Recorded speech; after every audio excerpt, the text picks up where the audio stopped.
Boa tarde, minhas senhoras e meus senhores.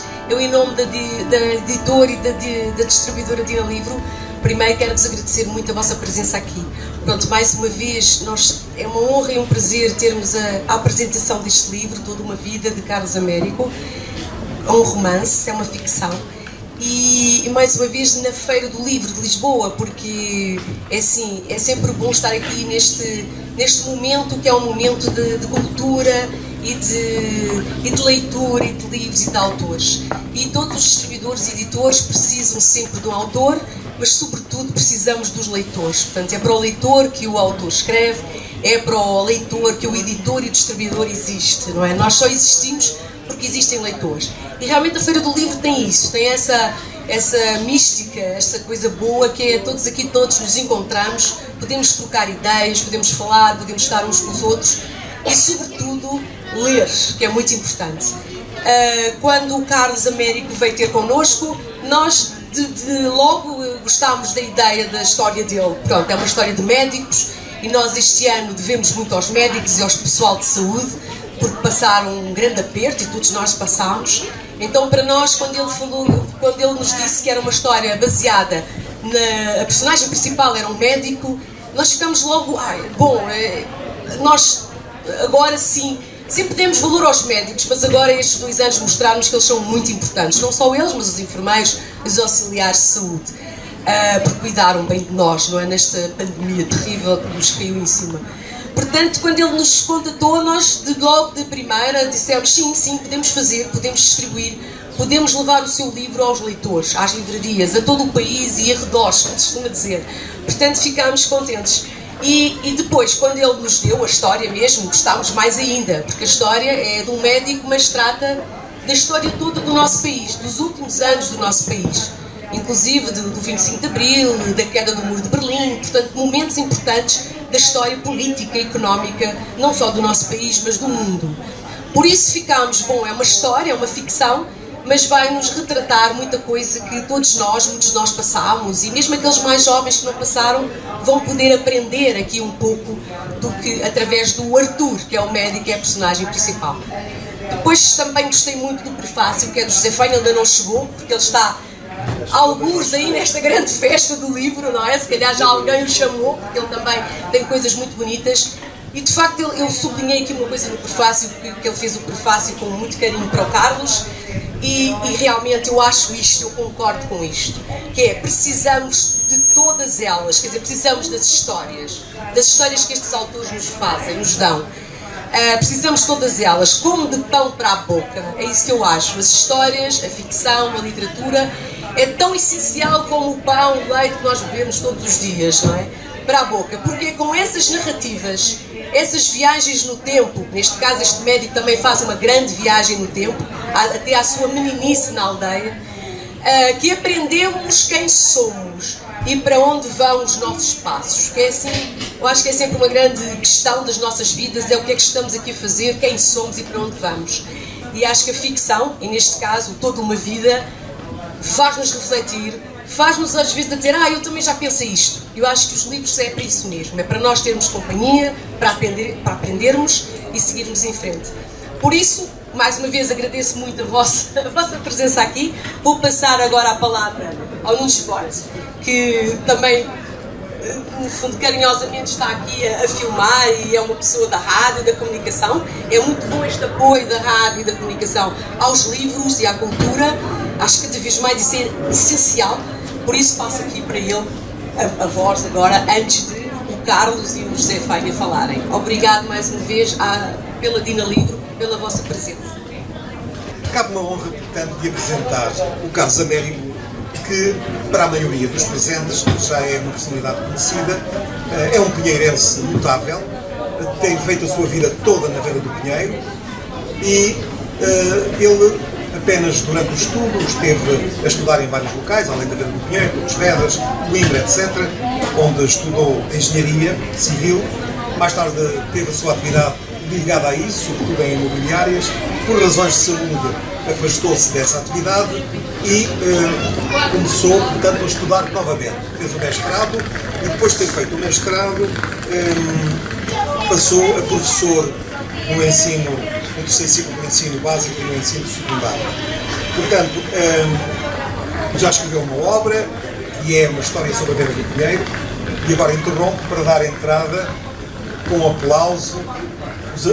As vedetas fazem-se chegar assim, com um grande aplauso. Venha, tens um degrauzinho do lado de lá, tens um degrau do lado de lá. Vou continuar a apresentação. Estavas a falar de Carlos Américo Grandes Nunes, que, para além dessas atividades profissionais, também fundou a Liga dos Amigos da Venda do Pinheiro. E o que é a Liga dos Amigos da Venda do Pinheiro? É mais um ato de amor, porque através da Liga tem estado a promover o comércio local, com concursos de montras, com cabaz do Natal, etc. Mas mais do que isso, tem feito coisas extraordinárias. Ainda há pouco esteve aqui, não pôde ficar até mais tarde, tinha um compromisso, o neto da professora Júlia Barros, foi minha professora primária e foi professora do meu pai, ou seja, foi professora de toda uma geração, e ele fez o que ninguém ainda tinha feito, com a ajuda, enfim, de outros elementos da Liga dos Amigos, uma extraordinária homenagem à professora Júlia Barros. Gostaria até que ela viesse a ter o seu nome impresso na escola, por razões burocráticas pode ser possível, mas enfim, tratou disso. Como também já fez, digamos, um projeto para que a Venda do Pinheiro passasse da aldeia a vila. Todas estas coisas tem sido ele a fazer sozinho. Mas homenagens também, além da professora, fez a um homem que mais ninguém tinha feito, que era o antigo dono, um dos donos da Laranjina C, Mário Alves. Ainda em vida, porque é em vida que se devem fazer as homenagens, a Liga dos Amigos teve a oportunidade de fazer uma homenagem muito significativa, porque Mário Alves foi de facto uma pessoa muito importante, porque a Laranjina C, nos anos 50, 60, foi de extrema importância, 70 ainda e até aos 80, para a população. Dava trabalho a muita gente e ele, além disso, era de facto uma pessoa de grande trato, bom trato, que ajudava, que estava presente em todas as instituições. E por isso, essa homenagem foi justíssima e foi a Liga de Amigos presidida por Carlos Américo. Além disso, tem também recuperado tradições. Por exemplo, eu creio que todos saberão o que é que são, digamos, as tradições de Carnaval, de chegadas, que eram muito típicas na Venda do Pinheiro e tinham acabado, e conseguiram reunir pessoas que fazem cegadas e que levaram centenas de pessoas ao Jardim da Venda do Pinheiro. Tudo isto é a Liga de Amigos, que muita gente pensava que podia ser uma rivalidade política, e não é. Sem dúvida nenhuma que não é, porque não está interessado na política, está interessado no bem-estar da Venda do Pinheiro. Ao fazer este livro, Carlos Américo também vai mais longe e tem a sorte, porque eu digo uma sorte, de ter um prefácio do José Feio, porque é um prefácio magnífico que valoriza extraordinariamente a obra, com um título altamente sugestivo. Trata-se de Memória de Todos. No fundo, o livro chama-se Toda uma Vida, mas o prefácio é a Memória de Todos, porque exatamente a memória de todos nós, que é realmente o tal título, é a memória de todos nós, enfim, a ideia está por aí, porque de facto é isso mesmo. Aquilo que o Carlos Américo construiu neste livro de ficção foi uma personagem que não é real, é um médico. Aliás, é uma forma de prestar homenagem a este médico em especial, mas a todos os médicos em geral, a toda a classe médica. Baseou-se em termos técnicos por amigas e amigos nossos, nomeadamente a amiga provedora da Santa Casa da Misericórdia da Venda do Pinheiro, por razões profissionais não posso estar aqui hoje, Filomena Rodrigues, e seu marido, Frederico Pedrosa, mas também um primo seu que está no estrangeiro. E, portanto, ele pediu essas indicações para que o livro tivesse toda a correção. E depois, é claro que arranjou outros elementos para conseguir, no fundo, ter uma história coerente. E o que está interessante aqui é que, sendo uma ficção, ele, ao ter imaginado este médico que tem, eu não vou contar a história, obviamente, não vou contar a história do livro, porque isto é como as anedotas, se nós contamos e explicamos muito, depois não tem graça nenhuma. Mas posso dar algumas pistas. A ideia deste livro é, através de uma personagem fictícia e da sua família, contar pedaços da história de Portugal, que ele foi interligando com muita habilidade no texto. E isso permitiu, de certo modo, que ele conseguisse dar uma panorâmica, uma memória mais geral do Portugal dos jovens como eu, ou seja, daqueles que são jovens há mais anos. Então aqui há alguns jovens que são jovens há menos anos, eu sou há mais anos, portanto tenho essa vantagem de ser jovem há mais tempo. Ora bem, eu acho que está-me pedido que eu leia aqui uns textozinhos, e ele deu-me liberdade de escolher o que eu quisesse, e eu tirei alguns excertos de alguns parágrafos, mas eu acho que para criar ainda mais interesse, seria bom ouvir agora o José Fenha, e depois eu leio os textos, porque ele vai valorizar muito esta apresentação.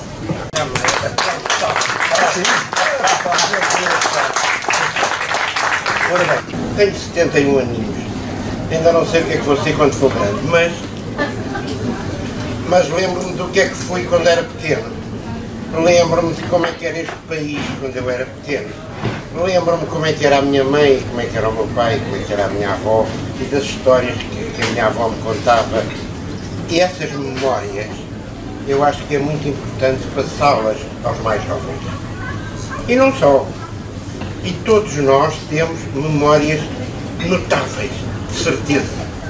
Se cada um dos meus amigos puser a contar um bocadinho da sua vida, dos seus antepassados, têm com certeza histórias fantásticas para contar. E nós vivemos num tempo que limpa tudo. É a língua inglesa que limpa o português, é uma forma de pensar e de estar que limpa o que é mais engraçado dessas memórias, o que é mais importante dessas memórias. E por isso esta reflexão que o Carlos e o livro dele me levaram a fazer. Mesmo quando fala de outros, o escritor fala sempre de si próprio. Ou fala também de si próprio. Usa o espelho da escrita para partir em busca da razão de ser, da fúria dos ventos que o empurram na vida, das paixões desfeitas e das outras a construir. Vê-se e revê-se a si mesmo através de personagens a que vai dando corpo e respiração na renda do ofício.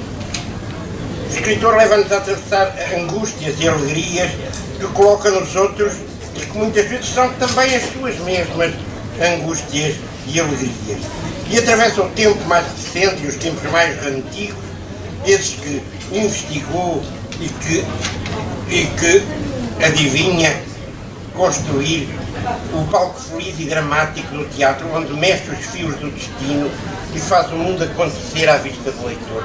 Esta é uma das coisas mais bonitas de um escritor. O escritor é como um homem que põe uma marionete na mão e faz acontecer coisas. E faz que essas marionetes se lembrem de coisas.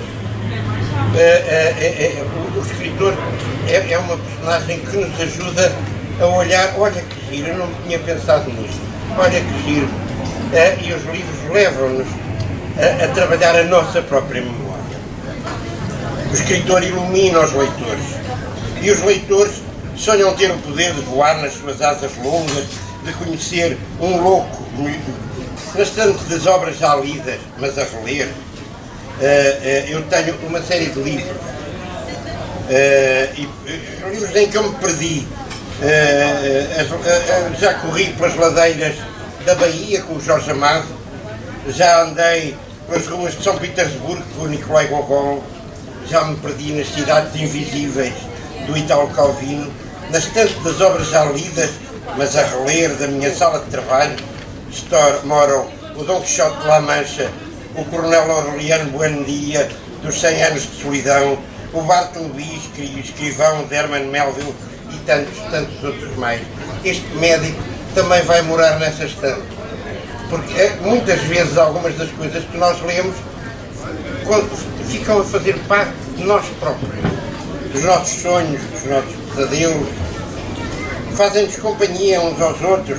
Por vezes eu pisco-lhes o olho e eles perguntam-me um tanto ou quanto irritados: então, quando é que voltas a pegar aqui nestas velhas páginas? Quando é que nos lês outra vez? A ler descobrimos como somos diferentes uns dos outros e quanto necessitamos dessas diferenças para cumprirmos o destino de aves feiticeiras que a vida promete àqueles que sabem ouvir as suas promessas. Fazer 900 anos é muito tempo, muita história, muitas histórias que ainda estão por contar. Portugal tem 900 anos. Umas dessas histórias são mais antigas, outras mais recentes, umas mais a voar no céu da poesia, outras mais agarradas no terreno da realidade. Precisamos de todas elas como de pão para a boca, porque é com essas narrativas, estas viagens no tempo, que aprendemos quem somos e para onde vão os nossos passos. Por isso precisamos de quem viaja um pouco por passados mais ou menos antigos e traga para o presente as memórias que ainda são de alguns de nós indiretamente, ou dessas outras narrativas que foram ouvidas, vividas e contadas pelos nossos pais e avós. É também desse rosário de pequenas histórias que se faz a grande história, a nossa grande e fantástica e terrível história. Cada um de nós faz parte da história. As histórias de cada um de nós fazem parte da história de Portugal. E muitas vezes é tão importante lembrar aos meninos, aos nossos filhos, aos nossos netos, lembrar-lhes, olha, eu lembro-me, aqui em Lisboa, lembro-me de ver gente descalça porque não tinha dinheiro para comprar sapatos. Quem é que acredita nisso hoje? Eu lembro-me muito bem. As varinhas, as pacheiras e os filhos delas andavam descalços. E depois veio uma lei inteligente que proibia as pessoas de andar descalços. E então as mães, muito aflitas, compravam um par de sapatos para 2 filhos. Cada um ficava com um sapato que trazia no bolso. E se o polícia chateava, ele calçava o sapato e deixei o outro em casa. Isto era a Lisboa de quando eu tinha 15, 16, 17 anos.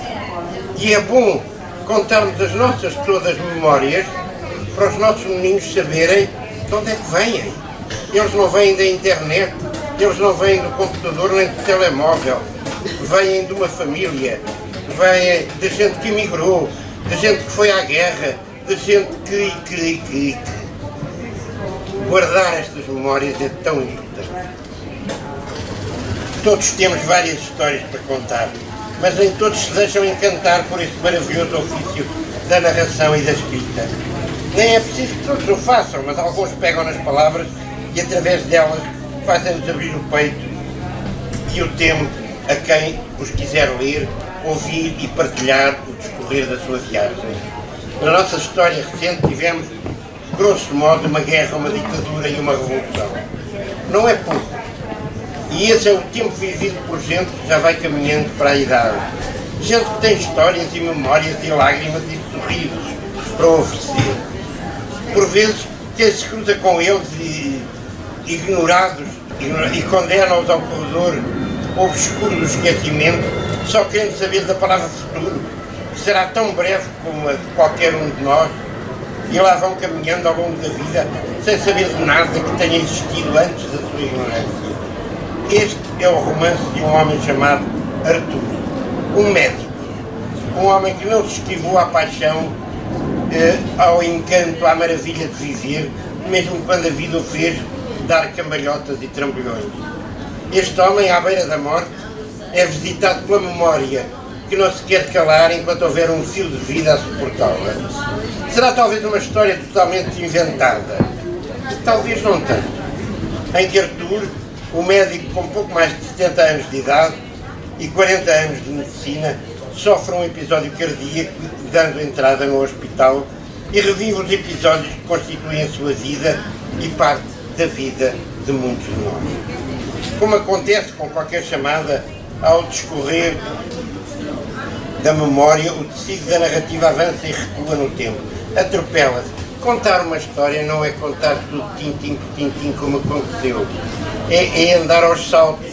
E a propósito de uma história que me contava a minha avó, depois contar outra do meu filho e voltar atrás e falar da minha mãe ou do meu pai, isso é que é contar histórias, é fazer renascer os momentos diversos e misturá-los e fazê-los acontecer ali na nossa mão mágica com o tal boneco na mão. Como acontece com qualquer chamada, ao discorrer da memória, o tecido da narrativa avança e recua no tempo, atropela-se, navega no mar, que é a vida de um homem, entre momentos de júbilo, espantos e tempestades. Nos seus tempos de estudante, durante o Estado Novo, ao momento em que presencia a queda do muro de Berlim, da guerra colonial ao casamento, do pai aos filhos, da paixão e do amor à profissão dos verdes anos à hora da morte.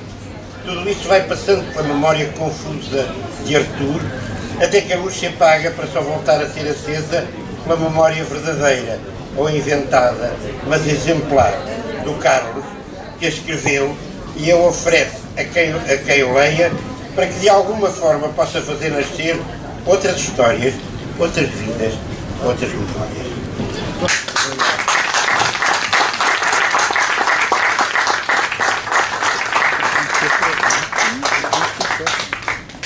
Eu gosto muito de ler algo. Porque as palavras são... É tão bonito pôr as palavras a conversar umas com as outras e a ouvirem-se umas às outras. Ler é sempre ler alto, mesmo que seja em silêncio para nós próprios, mas estamos a ler em voz alta. Eu sempre gostei muito de... Eu acho que sou um pai, naturalmente pai. E sempre gostei de contar histórias aos meus filhos. E depois continuei a querer contar histórias, vou a imensas escolas contar histórias a mim. E é tão bonita essa música da língua portuguesa. Eu fico muito irritado, se calhar um bocado sem razão, fico muito irritado quando vejo as coisas em inglês. Não é que eu não gosto de inglês, gosto muito de Shakespeare e de outros, mas a nossa língua é tão bonita, é tão musical, é tão música quando é bem tratada, e é uma pena nós vermos pessoas que já não sabem como é que se diz em português. E ler em voz alta para os meninos é uma alegria. Os meus filhos estão fartos, já têm um 40 e tal anos, outros 30, mas eu volto e meio, olha, anda cá que eu te vou ler aqui uma coisa que acabei de escrever. Eles têm que aguentar. Tendo em atenção o casamento da filha, Artur tinha já pedido à administração do hospital uma semana de licença que a tutela concedeu. Isto permitiu que ajudasse a filha e a mulher nas últimas tarefas preparativas e dedicadas ao evento, e também que ultimasse as provas do seu fato para a cerimónia. Isto é tão giro. O alfaiate. O alfaiate. Quem é que daqui já foi um alfaiate nos últimos tempos? Foi em jovem. Não, nem em jovem. E ao barbeiro? O barbeiro, eu tenho um barbeiro há 45 anos, nunca cortei o cabelo noutro sítio. O Sr. Pinto, essa gente que tem ofícios e que usa a conversa, conta histórias, enquanto está a exercer o seu ofício, está a contar histórias.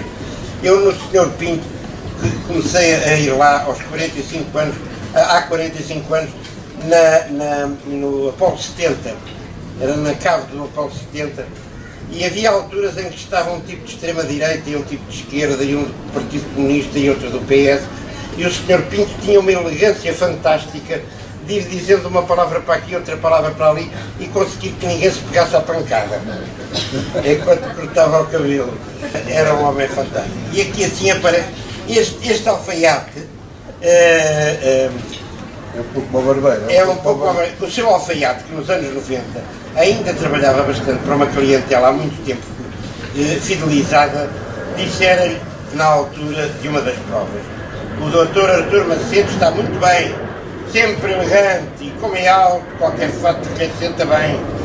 Artur sabia que era verdade o que lhe dizia o alfaiate, mas quis deixar o mérito para o profissional. Não, isso é impressão sua, Sr. Agostinho. O senhor é que tem umas mãos maravilhosas, tudo em que toca sai uma obra de arte, até ficamos mais novos. Muito obrigado, mas vou dizer-lhe uma coisa: o corpo, o físico de cada um também ajuda. Acredito que sim, acredito, mas veja o meu caso. Já tenho imensos cabelos brancos, a idade não perdoa, sabe? Já vou fazer 54. É verdade, olha que não parece. E eu que este mês já entrei nos 60. Também está muito bem conservado, Sr. Agostinho.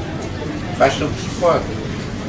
Com o comércio de pronto a vestir em andar a Baixa de Lisboa, em inglês, Artur sabia que dentro em pouco os alfaiates iam desaparecer, assim como os negócios de família com atendimento personalizado.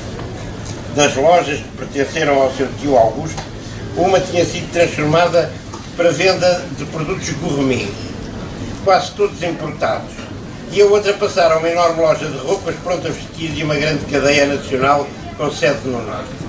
A cidade de Lisboa estava em transformação e ele ainda não tinha visto nada. E Artur olhava igualmente o mundo também dele em transformação. Falava-se muito em computadores, os factos que se enviavam e recebiam imagens de todo o mundo, era uma realidade em telefones móveis sem fios, e perguntava a ele próprio, mas onde é que isto vai parar? Pois é, Sr. Agostinho, nós, mudados, envelhecemos e o mundo também está em permanente mudança. Já viu o que aconteceu aos países da Europa de Leste? Tantos países que ficaram independentes de novo. Alguns nem conhecíamos os nomes, nem sabíamos que existiam. Conhecia bem o alfaiate, que era muito interessado pela política e pela ordem internacional. Ele próprio tinha vivido em França uns anos, onde aprendeu a arte dos melhores alfaiates de Paris. E desde que abriu a alfaiataria na Rua da Prata, tinha como clientes alguns dos atuais políticos da nossa praça, ou seja, os políticos do pós-25 de abril de 74. É bem verdade, Dr. Macedo, tem sido uma enorme e verdadeira revolução na Europa de Leste. Não sei se nos vamos aguentar com a mão de obra tão barata que eles têm. O que nos vale estar na CEE. Senão, não sei, não. Artur concordou que a abordagem feita pelo mestre alfaiate era um ponto de vista oficial dos seus clientes mais bem colocados na administração pública, com fundamentos políticos e económicos que, de certa forma, representavam a preocupação daqueles que governavam o país naquele ano de 1993. E vamos ficar agora por aqui. Garanto que vale a pena ler este livro. Mas leiam em voz alta. Ouve-se melhor.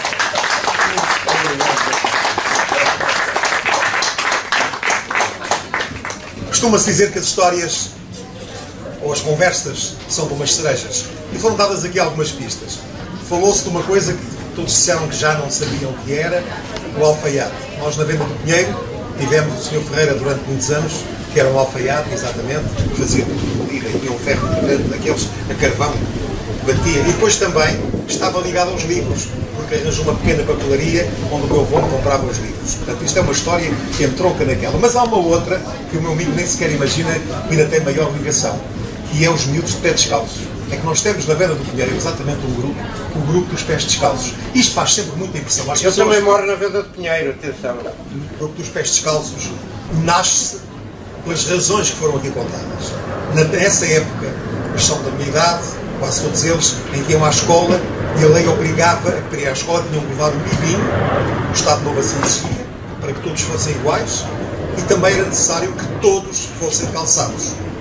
Mas os miúdos gostavam muito de jogar a bola que eles faziam, e imaginem, algumas bolas eram feitas com uma pedra no meio e enroladas com jornais e atadas com vários cordões. Eram as bolas que eles tinham.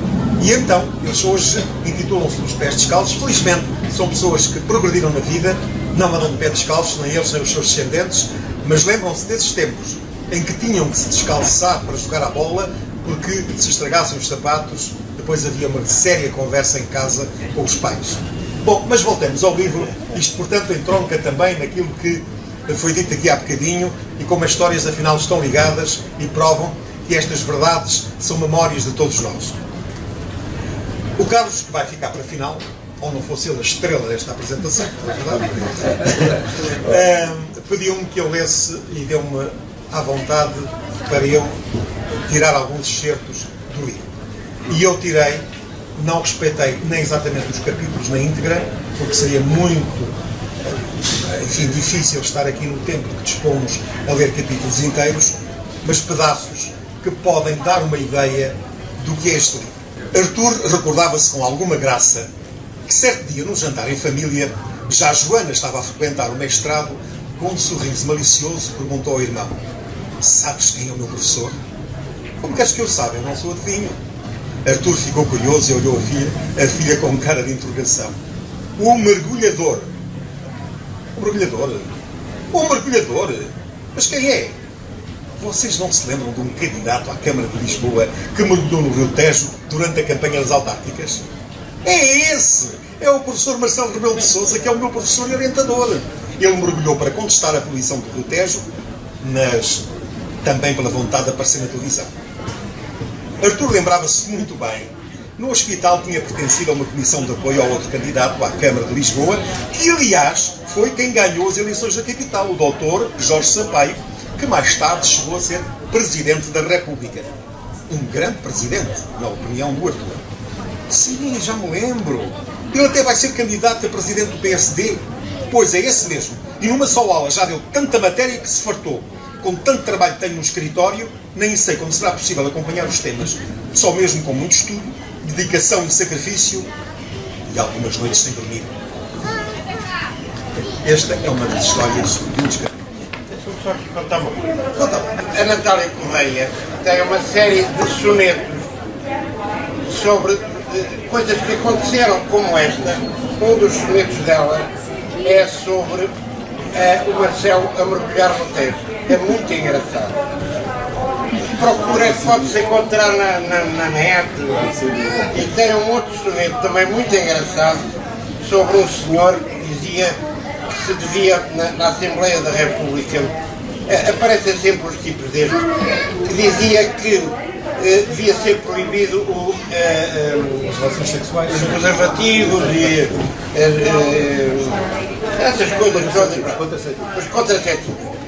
E a Natália Correia escreveu um soneto sobre esse homem que o destruiu completamente. É uma delícia. E há outros sobre momentos da vida portuguesa que ela escreveu coisas notáveis. Pronto, mas a gente está aqui para este homem também escreveu coisas notáveis. Se existia alguém ao cimo da terra que merecia o título de santa, era a sua mãe.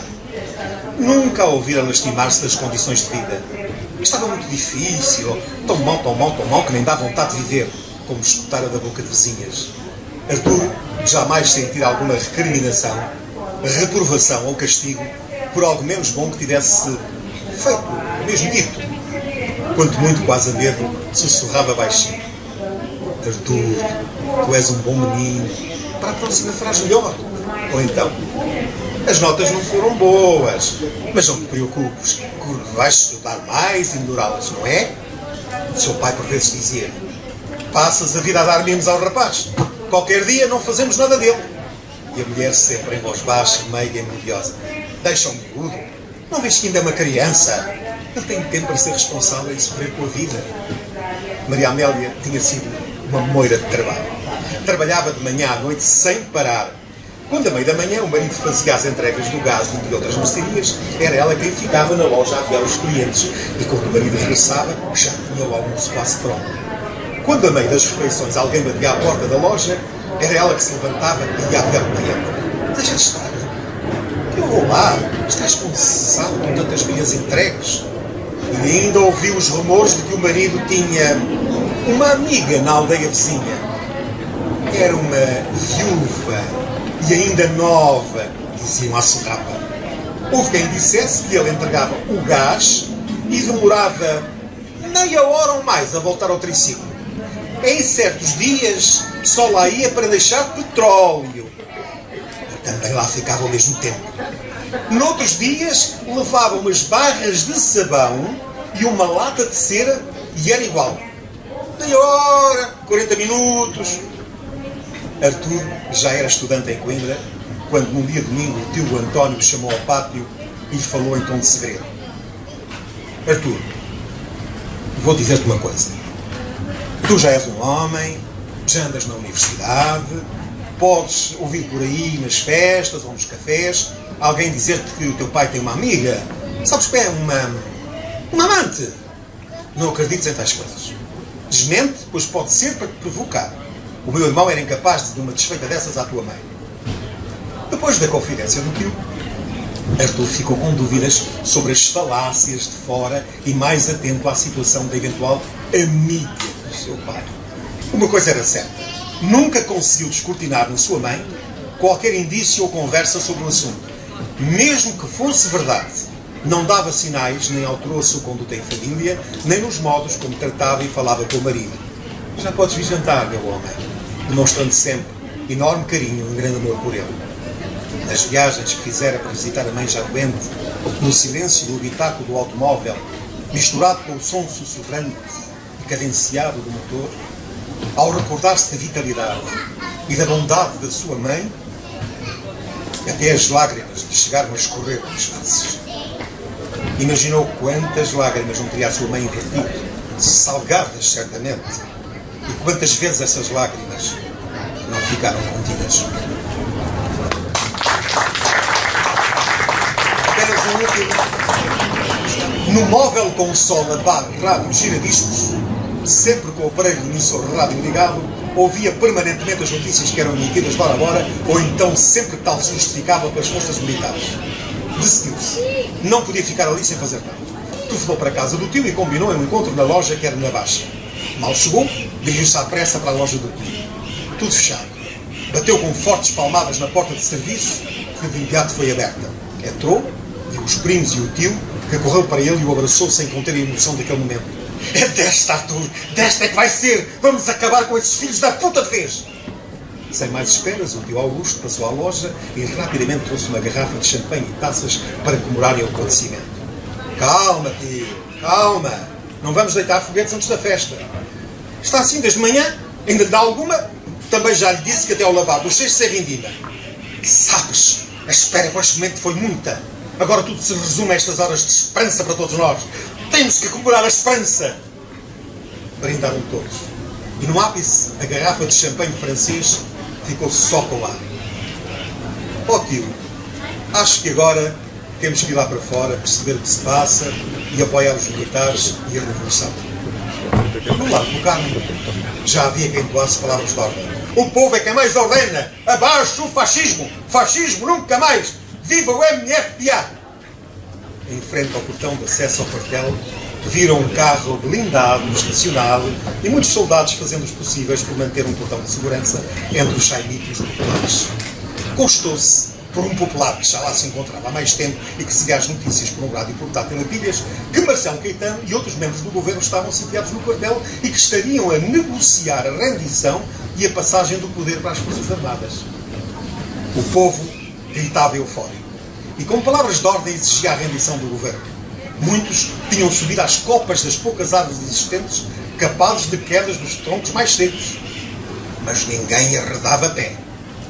Arthur assistiu ao processo de intimidação protagonizado pelo capitão Salgueiro Maia contra os governantes sitiados, ordenando a rendição de Marcelo, que acabou por sair um chaimite escoltado para o aeroporto. O povo não parava de gritar contra o regime deposto, de apoiar os militares, de vibrar por aquele dia que iria transformar Portugal e permitir um novo rumo na história do país, com liberdade e com democracia. São apenas alguns certos deste livro que Carlos Américo escreveu e que vai agora falar. Estes dois amigos que estão ao meu lado, pouco ou nada precisaria de dizer. Acho que muito está dito e bem dito, aliás. Contudo, cabe-me a mim, obviamente, primeiro fazer agradecimentos a todos vocês pela vossa presença. Pessoas que eventualmente não conhecerei, pela minha família que aqui está, minha mulher, minha irmã, as minhas sobrinhas, também ao meu primo que entretanto chegou, primo Armando que entretanto chegou, muito obrigado também, aos meus amigos da Venda do Pinheiro, aos meus conterrâneos, muito obrigado pela vossa presença. São de facto uma força muito grande e é uma satisfação enorme a vossa presença. Quero também, obviamente, fazer um agradecimento muito especial ao meu amigo José Fenha, que escreveu um prefácio fantástico, um prefácio que muito valor dá a esta obra, a este livro, e que reconhecidamente é uma honra também ele poder estar presente com a vida que ele tem, titulada, etc. Muito obrigado, Zé Fenha.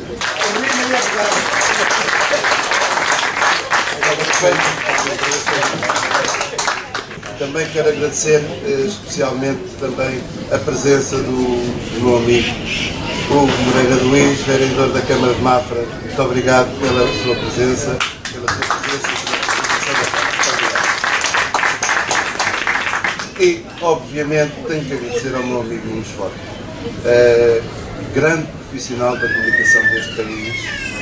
A ajuda que me deu foi enorme na preparação deste evento e também é o autor e o realizador vídeo deste evento. Muito obrigado, Nunes Forte. E para ele também uma salva de palmas, por favor.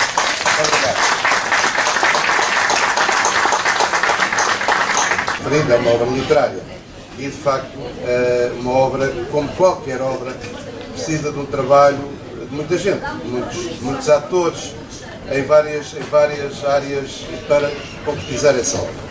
O livro também precisou de várias pessoas e, para além de mim, como autor e editor, tive a colaboração da Dina Livro, da gráfica no nome do Sr. Augusto Alegre, que penso também está presente, e da minha sobrinha Matilde Taborda, que não pôde estar presente hoje, mas que foi a autora da capa do livro, e tenho a certeza que ela também será uma grande artista na área do design. E muito obrigado a todos vocês. Foi um trabalho de equipa, conseguimos vencer algumas dificuldades técnicas, conseguimos ultrapassá-lo e realmente só é possível com o trabalho de equipa. Muito obrigado também. Quanto ao livro em si, bom, o livro já foi dito algumas coisas, de facto foi dito praticamente tudo. Trata-se da história da vida de um médico que cruzou várias gerações e várias décadas da vida social e política do nosso país. E por conseguinte, a história principal, esta é a história de vida do médico. Depois, essa história de vida entrelaça-se com outras histórias menores de pessoas com quem ele se cruzou, se foi cruzando ao longo da vida. Amigos, colegas de profissão, professores, enfim, paixões, todas essas pessoas que se cruzaram na sua vida fizeram também pequenas histórias. Portanto, isto é uma história da vida de um médico, certo? Que tem também avanços e recuos no espaço e no tempo, é a forma da narrativa, digamos assim. No entanto, depois tem muitas outras histórias menores, mas também são igualmente interessantes.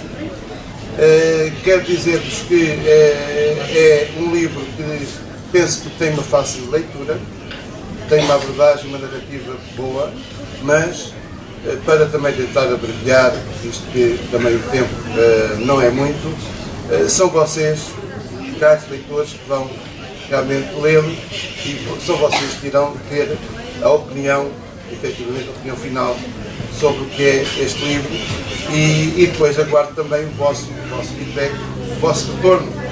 Desculpa, falei em inglês. O vosso retorno. O vosso retorno quanto à obra em causa. Muito obrigado pela vossa presença. Eu não posso adiantar mais. Já me estou a fazer sinal. De qualquer das formas, mais uma vez, é do coração que eu agradeço a vossa presença, terem vindo aqui e espero que apreciem a obra, espero que gostem.